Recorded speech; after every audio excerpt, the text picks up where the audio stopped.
I think I'm the last person on stage before you're free to go to meet your POs. So I will try to not hold you too long, but I recognize that you may have a lot of questions for me. So here we go. It's interesting to finally present to you in person and not be in sweatpants. So it's nice. I think the belt helps me get into character. So as you know, I am Francisco Lopez. I am the NPD team lead. I have an awesome team. Everything we do is really because of their hard work. So it often goes unsaid. So I just want to, again, give a shout out to the NPD team who makes everything happen.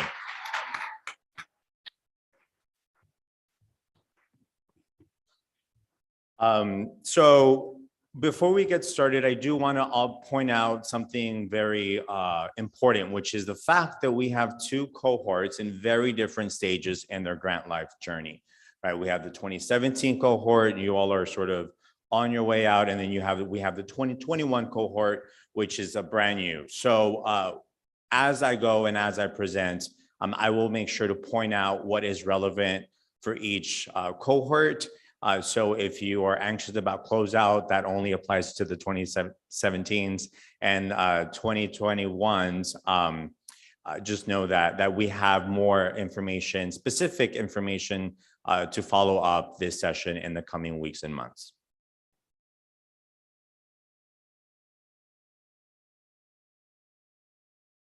Okay, so here's a quick run. I want to highlight our vision, mission, and goals. Broadly look at the NPD program overview and highlights. Look at what performance management means and how we apply that to our NPD grants. I'll talk about our budgets, healthy habits, and what that looks like. Talk about everyone's favorite topic, which is monitoring. We're gonna look at the closeout process for the 2017 cohort. I know a lot of you have had questions about that, resources, and then of course, question and answer. I don't anticipate this taking the whole time, so I do want to make myself and all of us available to answer any project-specific questions. Okay. So over the years, we have refined our vision and our mission. The vision for us, as we have determined, is to be the national leader in advancing educational excellence for ELs. The mission, we get to that by our mission, which is to provide leadership to you all in EL education by advancing opportunities for educational excellence and equity for ELs and their families. We had a whole retreat on this, and so we fought about what words go where, so we're proud of this one. The way NPD fits into this mission is specifically in goal 3, which is advancing opportunities for educational excellence for EL. So you were front and center there. As you are aware, through our fact sheets and other lines of work, we do, we serve as thought leaders in research and data-driven EL policy decision-making. We meet with ed leadership. We take all of your work and we message that to our leadership and to other colleagues at ed. We know that ELs are part of our everyday lives in our schools. And so we want to make sure that we're present at every turn and make sure that they're thinking about ELs as well.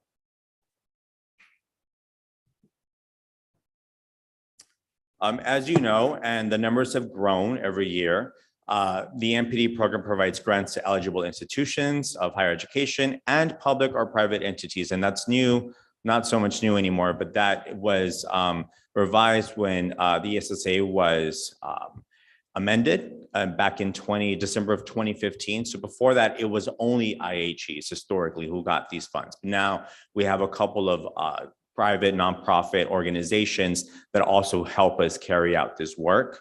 We award to all of you annually up to $50 million for a period of up to 5 years.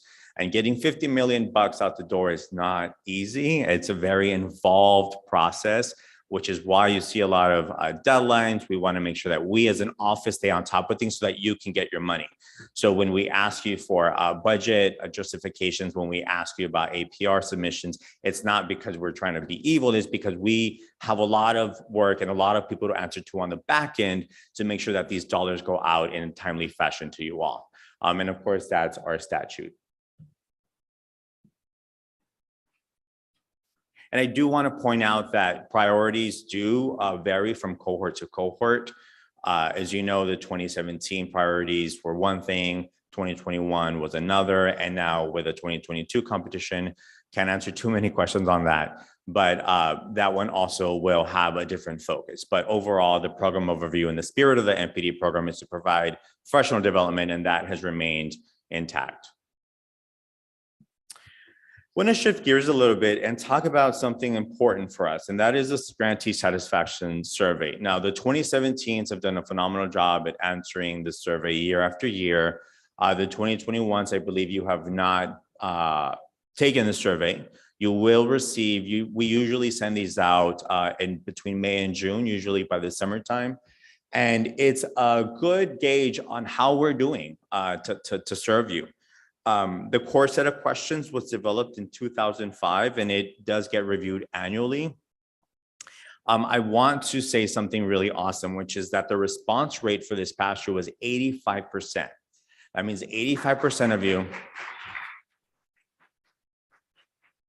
wanted to let us know that we were doing a good job and where we could use some improvement. And I say that that's amazing because the average response rate for this survey across the department is only 59%.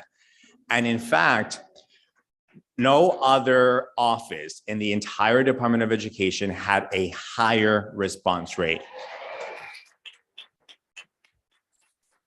So we're really confident that these results really mean something, right? It's very impressive. These are a few of our highlights where we went up. The overall score increased by 3 points from 80 to 83 between 2020 and 2021. Beginning in 2020, the department created a new survey category called the Grant Performance Requirements. And that one we saw an increase from of 4 points from 77 to 81.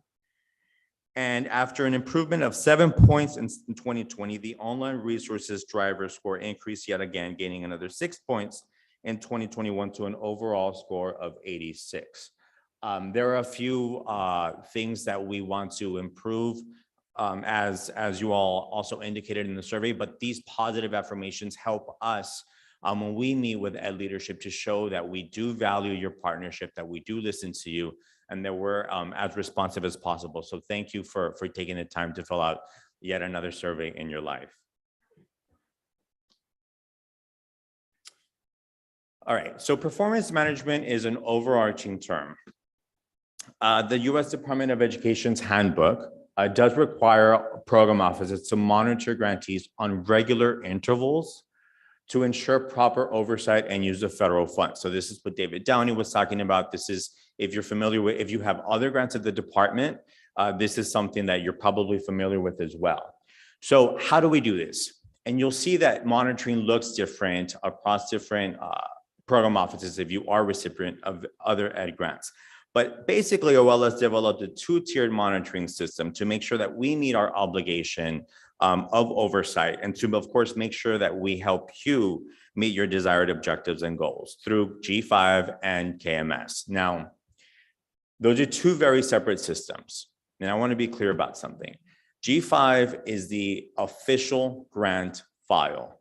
Imagine KMS being sort of your checkbook and G5 being your actual statement. Right, G5 has the dollar amount that you have, that your institution has, and that is basically the final word, right? There is lag time between the moment that you carry out an activity to the moment that G5 gets drawn down. That is normal.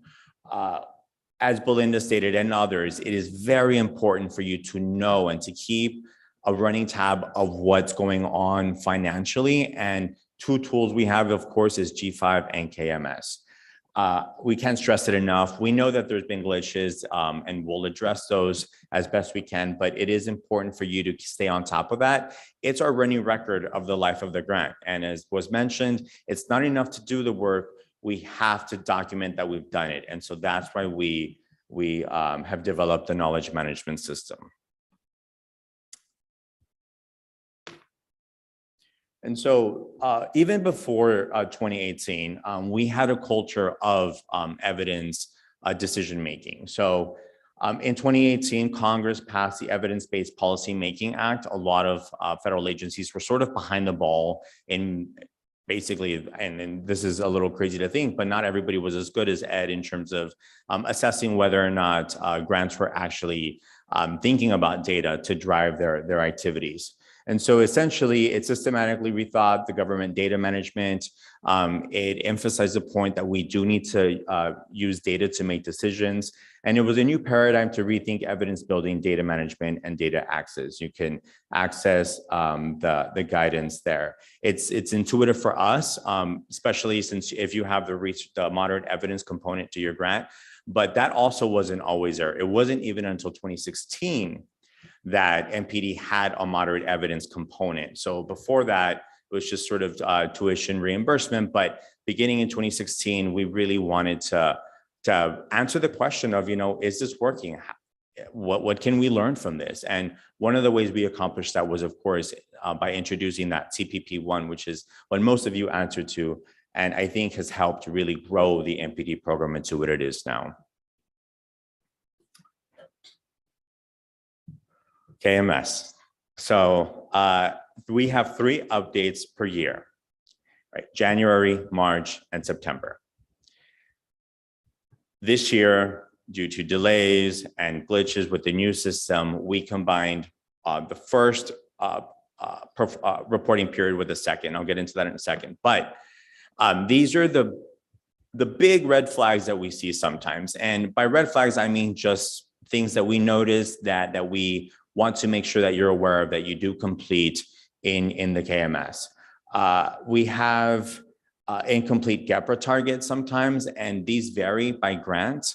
We're not going to say that you won't get your money if you don't complete this, but we do want to encourage you to complete this as much as possible. Again, this is in order for us to fulfill our oversight obligation. We want to make sure that you all complete all of these different elements that we see sometimes go a little missing. So not every GEPRA target, for example, will apply to every grant. That's fine. We just want to make sure that your targets, I mean, it's like classroom planning, that you have your 5-year target set out from the very beginning, thinking backwards from what you want to accomplish 5 years from now. Irb Agreement, sometimes we see that they're expired, and we know that that's at the institution level. We want to make sure to put that on your radar. Most of you here are actually pretty good. I don't think we've seen too many of that. You'd be in big trouble, I think, with your institution if you did, but we just want to point that out to keep an eye out on that. Indirect cost rate agreements, those we do see have a shorter lifespan, and those sometimes do expire. And again, this isn't typically a problem with the larger institutions, because you have a whole workforce dedicated to that. But if you're a smaller grantee, sometimes you may not even have an indirect cost rate agreement in place, and that takes time. So, make sure to connect with your program officer if you find that you're in that situation. As you know, there's an 8% limit to our training grants, and that means that you cannot even, I've seen indirect cost rate agreements with like 40-something%.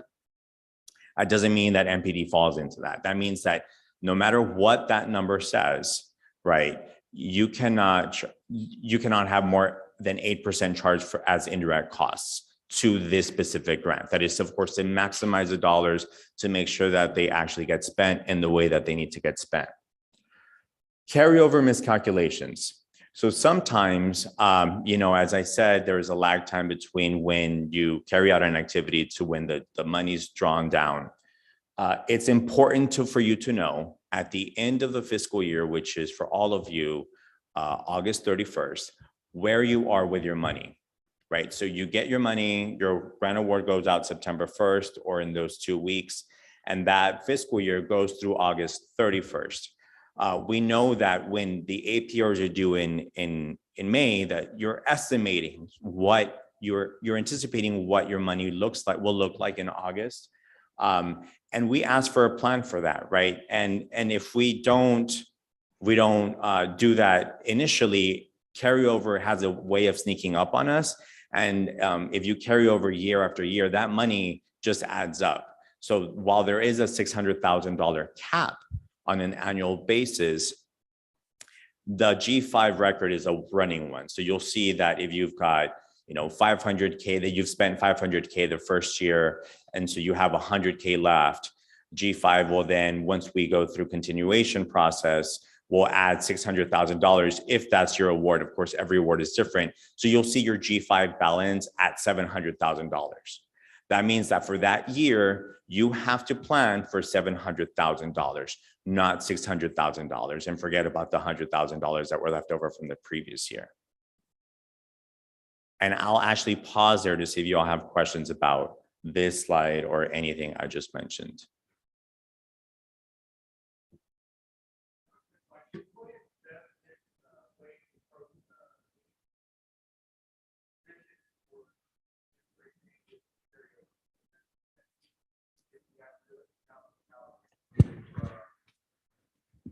I had a little problem hearing you, but I heard something about permission. Oh, could you speak to what's the best approach from OLA's perspective to make necessary changes in the budget for making those accommodations from one year to the next if we do not have to spend over, because oftentimes we have to move dollars around, and universities and other organizations have some different rules than OLA does as well. Yeah, I appreciate that question. So for the 2021s, and I'll use you all as an example, we're going to give you a webinar on annual performance reporting at the end of this month. But the way it works is that at the end of May, you have what is due, which is your APR. At that point, we will ask you for a budget justification of how you anticipate to spend any anticipated carryover. There's a dedicated column to your budget template and we ask you, this is sort of what you've spent. This is what you've spent up until August of 2022. You have 100K left over. How do you anticipate spending this? If you have a reasonable plan, then it's pretty much approved, and it's in writing what the program officer and you, the grantee, have come on a consensus to. If you have significant carryover, like something crazy like 400K, right, out of your $600,000, that's gonna warrant a deeper conversation, right? As David Downey said, we want to make sure that there is a plan for every dollar, and if you cannot justify that you are going to spend 600K plus the 400K of carryover, we may have to reduce the budget for that year. And we've done that in the past. If we see if there's a general consensus that the grantee cannot spend all that money, but this is part of the continuation process. And the 21s will get a dedicated webinar on this specifically, but that's sort of the way we go about making sure that we both have a mutual understanding of how the dollars will be spent from one year to the next. Missing data is another one I want to talk about. Now, data can mean activities, it can mean project-specific goals. Again, the KMS is the way we document what you're doing with the grant. It's also a way for us to show off what you're doing. It's not just about making sure that you meet this. It's as Supreet mentioned, she meets with the deputy secretary on a regular basis. We would like to use this information to also show off the grants, making sure that we're well aware of what you're doing and highlight any promising practices. And then also super important is contact information. We know that sometimes, project directors change or emails change or phone numbers change for whatever reason. Just make sure that that's up to date. And if you see that we have the wrong one on file, please let your program officer know.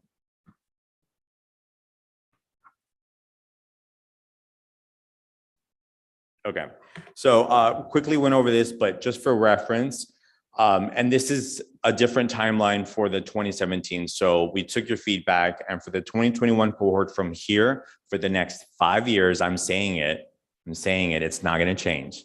Okay, so the first reporting period goes from September 1st through November 30th, right? The due date for that used to be December 31st, ridiculous. Right, so we're gonna push that back to January 15th, right? That is a more realistic approach for all of this, because if you're on the KMS on New Year's Eve, that's not good. So January 15th. So again, this is your recollection and your documentation of what has happened in the grant between those months. We know that some months are going to be heavier on reporting than others, right? So it's okay to have a really intense summer and maybe just like a few updates in the fall. That's perfectly normal. We just want to make sure that you do update us at least during these 3 intervals. And then, of course, it goes from December 1st through February 28th. That's usually the skinny reporting period, but that one is due a month later on March 31st. And we keep going. We start on March 1st and we go all the way through August 31st. And there's 2 reasons for that. The first is the APR, which is the annual performance report that is due in the summer. We didn't want to inundate you with reporting after reporting after reporting. So we said, you know what, rather than ask for another KMS update in July or June, a month after they've already submitted their annual performance report, we'll just ask for it at the end of the summer, which will actually give us a really good gauge on where they are for the rest of where they are at that point in time, right before continuation awards are awarded. So that one, because a lot of your activities do take place in the summer, we see a pretty heavy reporting for that. These dates are not perfect quarters. I know you may read a lot on our handbooks and maybe other materials that you've seen that the department monitors on a quarterly basis. These are not natural quarters, but they are reporting periods that we establish based on your feedback and just a realistic approach of people's lives and the way things happen in our grant. So we touch base officially 3 times through the KMS and then 1 time through G5, which is your APR. So that satisfies our obligation of touching base with you at minimum 4 times. Of course, contact communication with your PO also counts as monitoring, but this is our formal channel for doing so.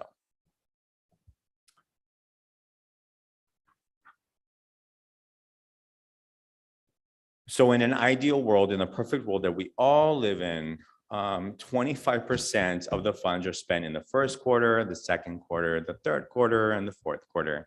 I don't know that I've ever seen that happen in a decade at right. But, you know, we have to put it in writing. I think, you know, again, communication is key. You know, we know that especially with NPD grants, summertime is heavy. Just let us know. If we see that it's April and we haven't seen drawdown, it's going to raise the logical question: what are you doing with your grant, right? Like, it could be that your budget office is taking its time. We've seen that, but what happens is that on the back end, G5 will raise flags, and so we get emails. Everybody in the department gets emails, and nobody wants us to be in that list of grantees that say, "Hey, what's going on?" So just as it is problematic for you to not draw down on a regular basis, it's problematic if you draw down too much at once. So there are flags on both ends. There's a flag if you don't do enough, but there's a flag if you do too much. So just know that this is a healthy thing, a healthy rhythm. It's not going to be perfect. Maybe one cycle, one quarter, it'll be 10%, another, it'll be 40%. That's fine. We just want to make sure that G5 has a healthy activity, right? It's like a bank account. Like you bring in money, you take it out, you spend on things, and it should look like there are things happening with the grant. And our first litmus test is, of course, the budget. It's our dollars, it's our tax dollars, and we want to make sure that they're working in a healthy way.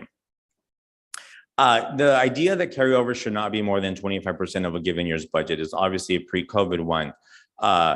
We offered flexibility in 2020 to grantees to carry over more. Of course, I think that I've seen $0 in carryover. We've seen a lot more than that. If there is a reason, you know, talk to your PO. I think we pride ourselves in working with our grantees to make sure that we are being responsible with taxpayer dollars. And this is part of the conversation we have over the summer. So it's a busy time for us, but we want to make sure that, you know, the questions that we get asked on the road, you know, come July, like, you know, did this grantee, are you sure you want to give them all this money? They have this money sitting. We need documentation that you are doing your job and that we're doing our job. Some of the healthy practices that we've seen over time are the following. You want to minimize the time between the request and the expenditures, 3 days ideally. But again, some of you at larger institutions have no control over that drawdown button, right? Some of you in the smaller institutions do. Some of you in the smaller institutions, it's like a team of 5. So you're able to quickly say, hey, you know, we just paid for this, for these supplies, you know, can you charge it? So this also leads to a healthy G5 drawdown schedule. Making sure that, so these are the flags I was talking about in the third bullet point. If we see that you drew down $300,000 in the first period in October, we're going to wonder why. You know, so it's just common sense. Again, we know that you guys are an accountant. I'm not an accountant at all. It's my blind spot. But you know, you want to have a little bit of number sense here. So if we do call you, you may not even sometimes know that there's a problem with your budget. You're focused on the other stuff. Know that it's just because we're getting told that something's up, and we want to make sure that you are aware of it, and that's where we connect the dots. It's, again, I cannot highlight enough, super important to have these relationships with your budget folks. When you want to meet with a program officer, include them. You know, there's no harm in having them here. Sometimes it's a learning experience for them, what we're thinking, and how things apply to the NPD world. And also, it's just, you know, it also expands our skill set. You know, sometimes we need to know what rules you have on your institutions, and so that we don't keep having these conversations over and over again. I'm not going to read this slide, but I do want to highlight bullet point 3 and 5. So we want to draw down only as much cash as necessary to meet the immediate needs of the project. We want to pay out funds for grant activities as soon as possible after drawdown. And the 5th is the grantees that spend too little money draw red flags, as I mentioned, and may be a sign that the project is not being actively implemented. During the APR review, OLL leadership will be examining grants with large available balances and possibly reducing the year 5 grant award if you get to that point in your journey. And please ensure that you're appropriately spending your grant funds based on the above guidelines. So again, we want to make sure that there is a rhyme and reason between the budget, the activities, and also the goals, right? That logic has to make sense. And the budget is the first thing we look at to see that things are on track.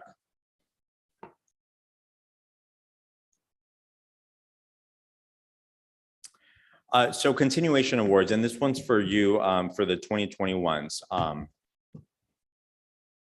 Your grant performance cycle goes every year from September 1st through August 31st for the next 5, at this point, 4 years, right? For 2017s, you will not submit an annual performance report this year. You will not submit an annual performance report if you are a 2017 grantee. That means that you have to submit a final performance report, right? So you can breathe this May, but know that basically this is the last year of your grant. We need, and I will go into that in detail in a second, but just know that you won't have to deal with G5 just yet. And that this applies just for the 2021s. A continuation award is contingent upon determining if a grantee has made substantial progress. That is a term we see in our handbook, and it's a term that we've interpreted as the following. It's a collective determination considering fiscal performance, grant progress to meeting established outcomes, and broad federal compliance, right? So all things have to be in place. Just because you spend your money doesn't mean that it's okay to keep awarding you, right? We have to make sure that the activities that you've accomplished are in line with the scope. We want to make sure that just because you have the activities and the budget drawn down, that you also met your goals, right? So those 3 things have to be met. And when we review the annual performance report, which is every program officer's favorite part of the year, we want to make sure that that stuff lines up. When we finally say, you know what, yep, this grantee has actually done the job, they've met their goals, they've jotted down their budget, they have kept track of everything, they're good to go, they've met substantial progress, we will award them again their $600K or whatever amount it was in your application for that given year, for the next fiscal year. Again, we need to provide evidence and data to support outcomes. It's basically how we justify our existence. We don't do this just to be evil bureaucrats. We do this because on the back end, we then turn around and tell people, hey, this is what we're doing. This is how it's working, and keep giving us money. I want to highlight a few things in this slide because we all either sink or swim. What you may not realize is that sometimes if there's one grantee that doesn't submit their APR on time, it causes a domino effect. And so we cannot send over what we call a slate memo to our leadership and say, award these 43 grants as much money if even one is missing. So if even just one of you has a delay or has an issue with the budget in the summertime, it will cause a roadblock. And that means that we'll all be delayed. So I just want to emphasize that point that sometimes, we know life happens, but please talk to your program officer if you find yourself in a situation where you cannot submit the annual performance report. The KMS is our baby. We can work with deadlines. We can work with you on those, but the APR is not. That goes through G5. That is the official GAN. And that goes through our leadership. So we want to make sure that come the summertime, you do a good job at communicating with your program officer if you see that you were not in a place to submit on time. We've been in situations before where we've been a little late because of a few situations that were beyond our control with incomplete submissions. Budget and data components have to be met. We want to make sure that, of course, you have a plan for the following year, and that your GEPRA targets and your project specific targets are in fact completed. Now, that doesn't mean that maybe this year you didn't meet your target for whatever reason, right? There was a hurricane or something happened and you couldn't recruit the teachers, or you couldn't retain them for whatever reason. It's okay to not meet your GEPRA targets for that year. It's okay to not meet your project specific targets for that year. Just tell us. We just need to know that so that we can faithfully, truthfully acknowledge that. That doesn't mean that you won't get your award. That doesn't mean that you're going to get a reduction. All that means is that we're going to have to work together to make sure that we get to that goal. As David Downey said, we have the same goal, we just have different roles. And in order to be fiscally responsible, we have to make sure that you tell us the truth, right? We want to know what's working and we want to know what's not. There's always something to learn when we don't meet our goals, and we want to make sure that we're partners in that. The other interesting thing is that apparently if you're a project director that has other ed grants and your level of effort exceeds 100% because you're that much of a superstar, G5 won't like it. G5 will say, how is this person 70% level of effort and, a grant over at, I don't know, OPE and 50% effort with OELA? G5 will say, stop. And that means what? Stop the entire cohort from getting funded. So we've also had calls with some grantees who have oversight on different ed grants, and just make sure that you don't exceed 100%. So obviously be truthful about it. But if you do spend half your time in one grant and say it's 50% on each, just know that if you are a project director that has multiple ed grants that exceed 100% level of effort, that's going to create a problem for our award cycle. This doesn't usually apply to most of us because we don't typically get audits at this size. But if you do have unresolved audits at your institution level, so say institution or University XYZ has an audit pending, that will generate a red flag for us. We also do part of the slate memo process is to look at the institutions and make sure that they're in good standing across ed and other federal grants. So this may not even be your fault. It's not our fault, but just be aware of any audits you may have at your level and let us know ahead of time if you see that. That helps us work proactively to make sure that we plan for that review. Again, outdated contact information. The funniest one is there is an email that bounced back. So therefore, your awards are not going to get awarded. So make sure that in G5 and KMS, your emails are intact. I believe that's I don't know that that's a problem these days anymore, but just know that. And if you have an expired SAM registration, that has to be renewed annually. So just make sure that you stay on top of that as well. And this is all important to know before June and July, so that we're not running around at that point to award the rest of our colleagues.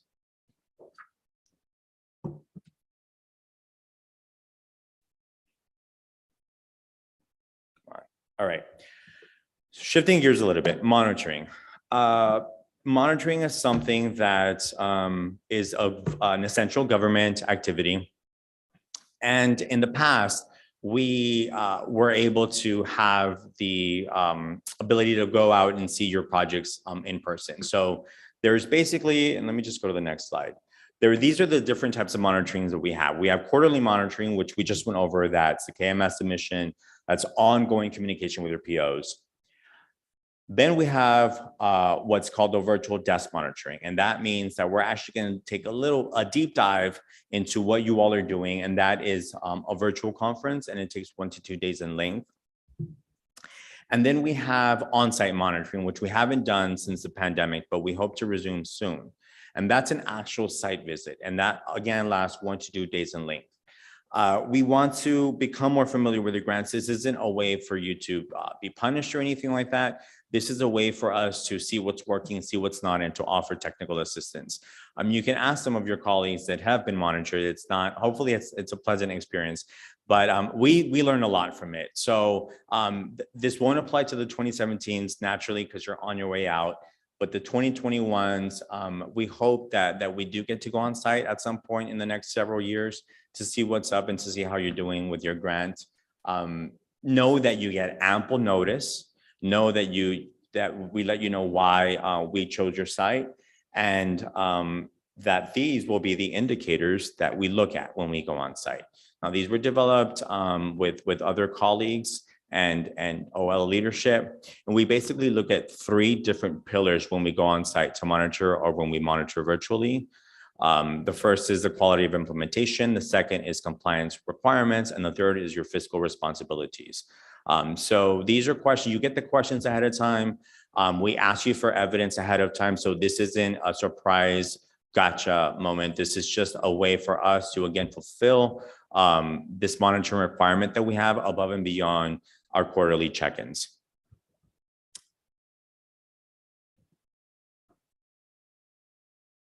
All right, so we're gonna shift gears a little bit, specifically for you all for the 2017 cohort. I know you all have had questions on what closing out your grant looks like, and you'll get a dedicated webinar for this, but just as a heads up, we wanna give you the overview. So you're gonna receive an pre-expiration letter 60 days before your performance end date. Your performance end date is August 31st, 2022, as of right now. That means that by the end of June, you're gonna get a letter saying, hey, your grant is almost up, and you'll have a lot of legal fine print to read. That means that unless you get a no-cost extension, which we'll go over in a little bit, that you have 120 days after August 31st to submit your final performance report.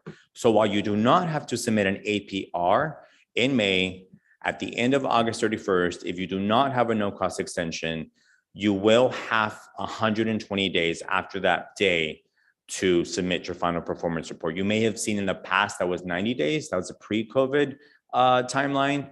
It's now 120 days. Likewise, you will have up to 120 days after the end of the grant period to liquidate your funds.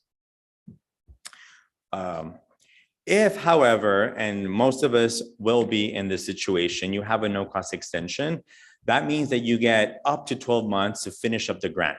That doesn't mean you get up to 12 months to start brand new activities that you then won't finish. That doesn't mean that you get to spend on something else or another program. That means that you're going to finish what your original scope and your original application has on file. For those grantees that if you foresee not completing your activities, we're gonna ask you at some point in the summertime to submit a plan. We can't force a specific template, but we do want to have a general sense of what your plans are for completing your activities in this time period. Again, you cannot use this for the purposing of just using unobligated balances.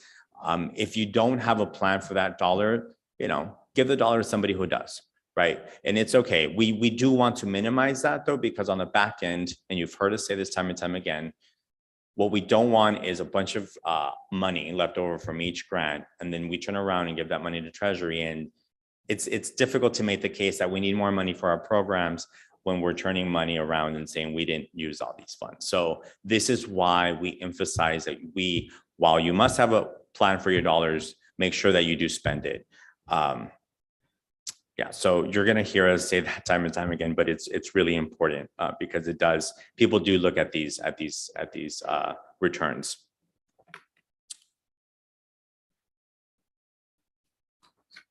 You'll get more information, but just know that by June 30th, 2022, we'll ask for a detailed list of activities that are to be completed during the entire performance period. A new proposed project end date is something we'll ask for as well. So while you have up to 12 months, sometimes we see folks really only need 3 months, sometimes they need 8 months.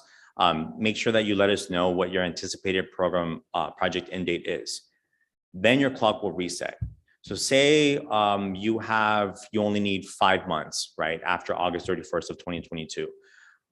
120 days after those 5 months is when then your report will be due, right? So the clock resets when you let us know what your anticipated new performance end date is, because we will go into G5 and we'll say this project needs through the end of February 2023 to complete this grant. So we'll go in there and we'll document in G5 performance end date is February 2023. Then G5 will know that you have 120 days to submit your final performance report at that point. Consider the following. You need to make sure that your evaluators are obviously in the loop. You need to make sure that you have a plan for your dollars and that G5 is that your budget folks know this. And you want to make sure that, of course, you have all of your things in place for your project grand finale. So it's not just enough to let us know, hey, I think we're going to be done, with this coursework at the end of February or March or May. You want to make sure that all of these pieces are in place so that you can then actually get to work and writing your final performance report. And if you do extend it, make sure that any NCE considerations are also conversations you have with your evaluator. Data is important and we don't want to compromise the validity of that. So, we spent 5 years working and you guys spend 5 years doing the tough job of recruiting and training our teachers. We want to make sure that that the final result is great and that we're able to show that off. So take all of these things into account as you consider your no cost extension timeline. Okay, this is just more things of what we need, budget indicating how much money has been spent to date, et cetera. And you're going to get a webinar on this. So if you find that you come to the end of your no cost extension period and you need yet another one, it's rare that we do that, but talk to your program officer. Again, our goal is not to say no all the time. Our goal is to make sure that the goals are met. And that means that sometimes, we need to go through another layer of bureaucracy. If that happens beyond your control, let us know. We're more than willing to work with you. But this shouldn't happen too often. So this is just a nice little visual of what the different phases mean. Again, there's a closeout, but then there's also the no cost extension period, and then the final performance report. As I mentioned, grantees under a no cost extension will not be required to submit a final performance report, typo there, until 120 days after the end of their NCE period. So again, your clock resets. Okay. You do need program office approval that your NCE is good to go. It's a less formal process, but we do want to know that you're actually completing your activities. I think that one thing that you should also be aware of that we've just started this year with our 2016 cohort is that we're going to be looking monthly at your expenditures. So you won't have KMS reporting if you're in the no cost extension period, but we do check G5 on a monthly basis to see where you are with your drawdowns. So we'll just be checking in periodically to make sure that things are going smoothly and that you're wrapping up your project. And this slide applies to 17s, but also it's good for 2021 to start thinking about this now. NPD grants are just 5 years, which is a long time, but not enough, some may say. It's obviously never enough money. So what can be said about your NPD project after it's been concluded, right? What do you have to show for it? What have we learned? The idea of sustainability is something that we want to communicate, and it's something that is important as you think about sort of life beyond the grant, right?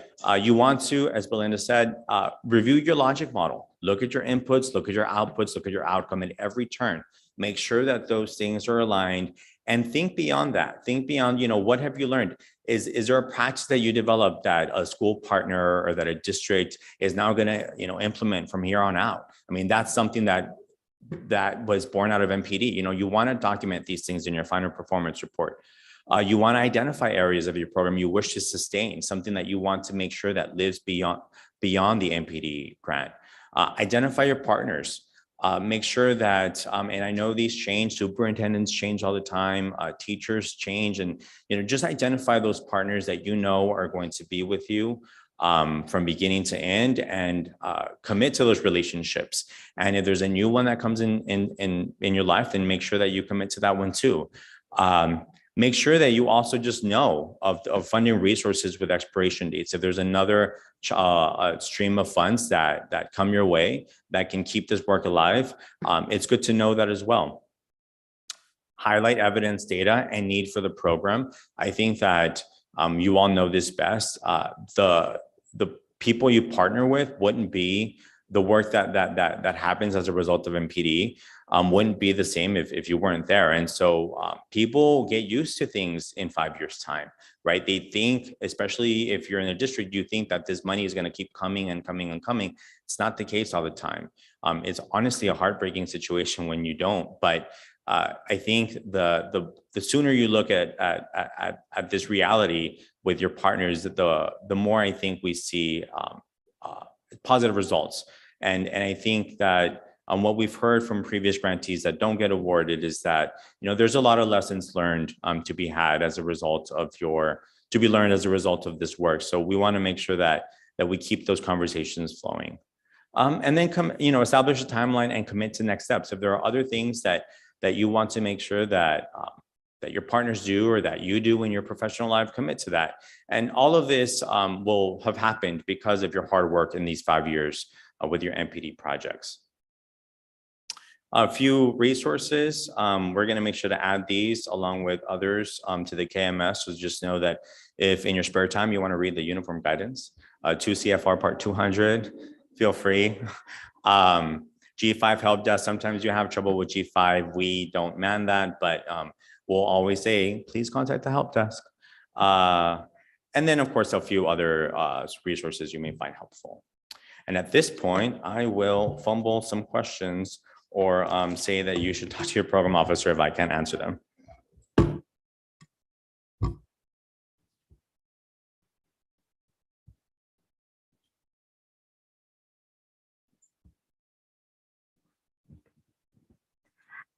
I don't know if you know the answer to this question, but if we're finishing up, and how soon after that August 31st date will we're putting it in the G5, right? The final report?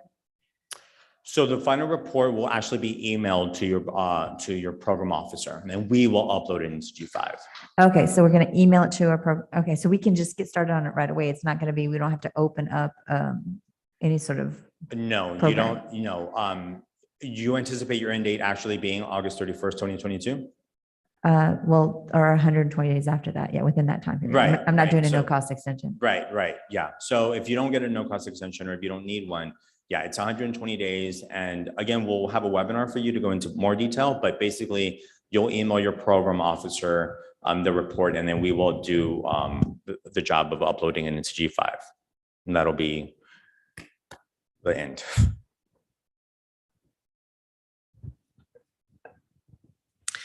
Hi, Francisco, just for my own understanding and to help others just be really clear, when a grant ends, like the year 5, we're in our final year for that 2017 grantee. So August 31, 2022 is the final date by which any scope of work can be paid for. We have 120 days after that to make sure that any invoices for work done prior to on or before August 31 are reconciled. But you can't spend money in that 120 days if you've got anything remaining, correct? You can liquidate funds through those 120 days. What does liquidate mean? It means that you can keep drawing down funds. And I think Patrice is getting up. She's a G5 expert on the different Yeah, G5 definitions. liquidate means you can draw them down, but you still have to have expended them in your scope of work by August 31, 2022, correct? Yes. Yes, what it means is at the end of your performance period, you have 120 days to submit the final performance report. However, at the end of the performance period date, it goes in what is called liquidation. At that point, you have at least 60 days to draw down your funds, complete any activities that you have to do. After the 60 days, it goes into suspension, which means you can no longer draw down funds. So it's very important at the end of your performance period that you look at your expenditures and begin to liquidate. So it's very important that you do that. Once it's in suspension, you cannot no longer draw down funds. That means you're done with the project and it just continue to go until we receive the final performance report. So just because in practice, we need to be absolutely sure. So for example, my third-party evaluators have a contract that will end August 31, 2022. They can invoice me up to August for work done up to August 31, 2022. And they can be paid for it. But if they decided that they were going to do another 20 hours in the first week in September, then I am not going to pay them for that work because the work for my university cuts off at the end of the performance period, which is August 31, 2022. We can still pay for them after that date. They can submit an invoice and we can pay them, but only up till August 31, 2022. So this is one thing that I would also advise to consider for requesting a no-cost extension, which is work that still needs to be completed as part of the grant. You want to take these interesting situations into account as you evaluate whether or not you need a no-cost extension. Because once it does go into suspension, it's pretty much hard to touch. Yeah. Thank you, Patrice.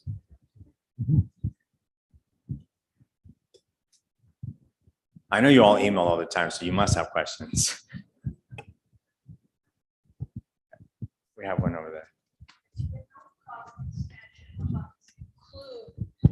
Project manager period of time, not just activities with teachers, like project evaluation reports we're doing and publications on data, et cetera. If it's part of your project, then yes. The short answer is yes. Okay. Of course, clear it with your program officer. But yeah, the short answer is yes. If it's part of the grant, that you should consider that as part of the no cost extension phase. Thank you. Yeah.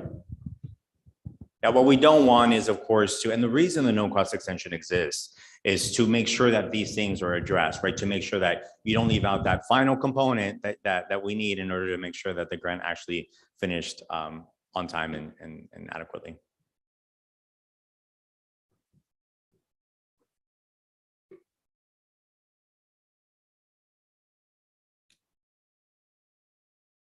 Nothing else? You have about 39 more minutes. I know. I was anticipating a lot more questions. Other than the 2022 competition, we can't speak to that.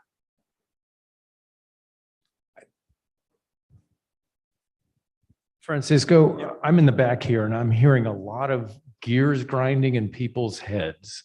And what I think I'm hearing is they're thinking, okay, my grant ends on August 31st, but I could possibly get a no-cost extension. Can you explain what would be needed for them or what rationale they would have to ask for one. So maybe that'll help calm those gears down. that I'm Yeah, hearing. so it's anything that you haven't been able to accomplish in the 5 years of your grant. So you say you're behind on a GAPRO target, say you're behind on a project specific goal, you didn't get to your 100 teachers, right? And you have another year, right, between 2022, September 22 and May of 2023 to get that done. To meet your GEPRA goal of 100 teachers. That would be a perfectly allowable reason to ask for a no-cost extension. It could be just the fact that you need more time to collect the data to comb through it with your evaluator. That's another allowable reason why you would get a no-cost extension. It's not to let me quickly think on my feet and maybe we can do some, intervention and help this other program out. Can't do that. It has to be NPD specific. It has to be to make sure that you carry out the goals that you initially set out in your application. So just always, and you'll hear this from us time and time again, always tie it to your goals. And you're in the best position to know what that looks like. You know your project best. So if it's in your best judgment that you need, 3, 4, 7 months to make sure that you finish all of these little pieces, which is natural. I mean, we had a lot of things happen between August of 2017 and now, a lot. So we know that, and we know that we want to make sure that these grants actually fulfill their promise. I just want to follow up on the questions that were also asked prior. Could you give an example of the opposite? So when would you not apply for a no-cost extension? So basically your activities are all done by August 31st, but of course you have this opportunity to liquidate for 120 days. So could you use the rest of your carryover money to, for example, hire a GRA during that time? Or would you need to do a no-cost extension there? Or that 120 days covers that semester of, say, GRA work or working with an evaluator, finishing your project goals. So would you just not need to worry about the no-cost extension then? If you can do that in 120 days, then you wouldn't need to worry about a no-cost extension. Again, we are not going to be, it's rare that we say no to a no-cost extension. You have to really just not have a justification for it. So just know that. And we want, again, our goal is to make sure that the projects look good and finish well and finish strong, and that we can then say to the field, hey, this happened, right? On our back end, we generate a cumulative report with Encelad's help, and we showcase all of what happened across the cohorts, how many teachers were recruited, how many brilliant minds we helped out. And so if you think that you can accomplish that in 120 days, then there would be no need. Again, it has to be NPD related. It has to align with your goals, your project specific targets, your GEPRA measures. Outside of that scope, if you want to, for example, attend a conference in March, because you've been doing so for a long time, not really. But if you want to, make sure that you meet your cohort number because you fell behind in COVID, we're going to see that a lot. No alcohol, as David Downey said. You're no fun. Francisco, please emphasize that this period of NCE is not a period to start anything new. Right. Yeah. Thank you, Liz. Under any condition. Yeah. So it is not to start a brand new cohort. It is to conclude and to finish up any cohorts that have yet to be, achieved in the first 5 years of the grant.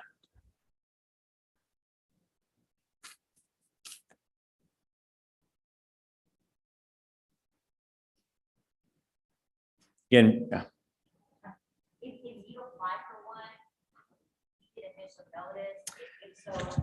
Yeah, so you'll apply for one again. We'll by the end of, you'll get a pre-expiration letter. Right now you're way ahead of the game, but I mean, it's a good thing that you're thinking about it now.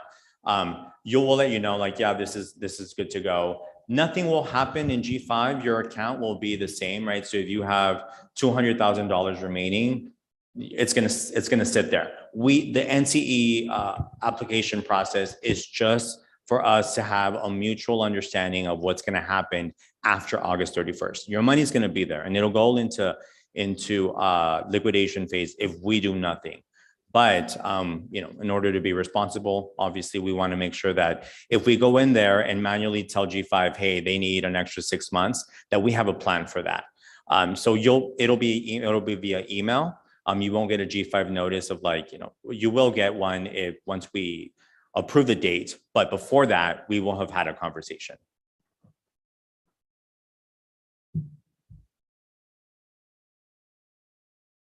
It's been a long 3 days. All right, well, we'll be around and I know that you all have time set aside to meet with your program officer. So thank you. You have a question. Oh, there's one more. So our no cost extension will not be approved until after the end of June, or can we do it sooner? You can do it sooner. You can email your program officer. We will work as hard as we can. We've got a lot going on, but we will let you know based on whatever rationale you have, if it's approved or not. Know that if you already submit your paperwork ahead of time, that's going to be great, but you probably won't see the action initiated in G5 until after June. The sooner you get in your rationale and your justification to your PO, the better. Thank you. Yeah.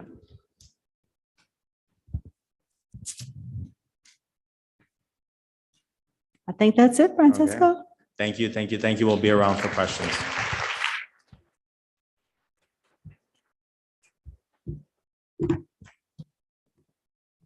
We are going on lunch. I need to find Celeste, so please don't move just yet.